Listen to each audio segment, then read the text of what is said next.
Identity in World of Warcraft. When creating a new character, there are various options for the character to forge their identity in the game. A player can choose which faction to join, the Heroic Alliance or the Mighty Horde.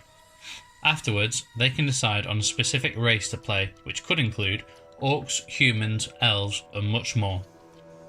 Once a race has been chosen, the player can customize and edit their avatar, including skin color, hairstyles, and certain customization options specific to that race. The player will then pick a class which will determine their playstyle whilst playing the game. New to the game, you'll probably pick Hunter so that you can rely on your pet to aid you in battle. Fancy a bit of a challenge? Pick a warrior and have enemies concentrate you instead of allies, protecting them. Once you're in the world, the player can take on another identity by joining a guild. These are little communities within the game, some of which may have a specific purpose, such as tackling the newest raids or even just a community to make new friends in the game. There are other ways players might identify as outside of the game too.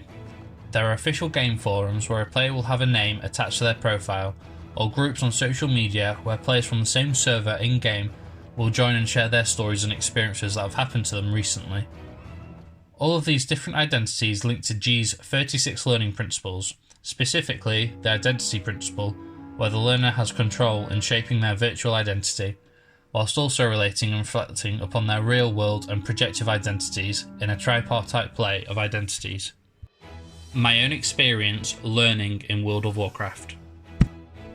Before looking at how professionals have used World of Warcraft in educational settings, it is important that I share my own experience with World of Warcraft and how it's aided my learning.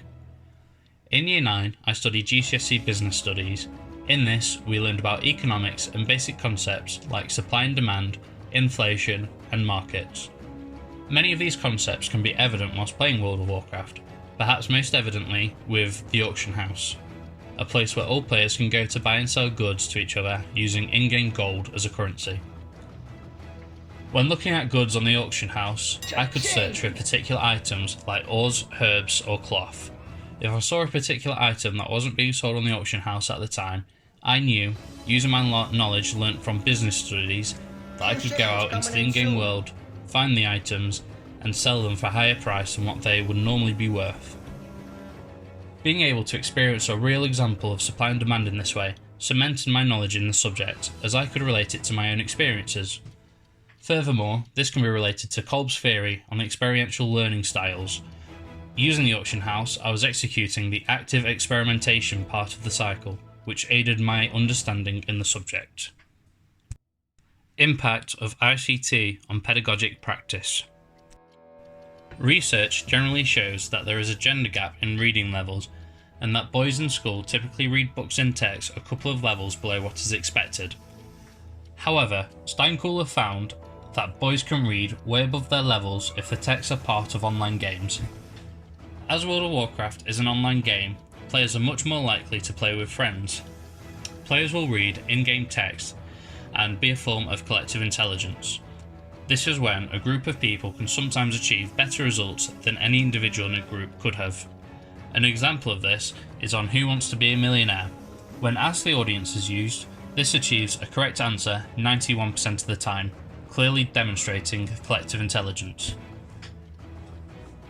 Overall, the current education system is restricted by standardised curriculum requirements, meaning that there isn't much flexibility in the pedagogic capabilities of teachers. If the curriculum would be changed to allow the use of video games, this could benefit certain learners who have a specific way of learning or type of multiple intelligence. Despite the benefits digital texts may bring, there are still many arguments against using them in mainstream education.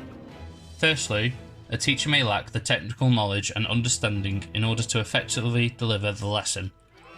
When also considering the tight budgets schools are already on, it reveals how difficult it could be to train staff and purchase the resources required to teach using video games as a digital literacy.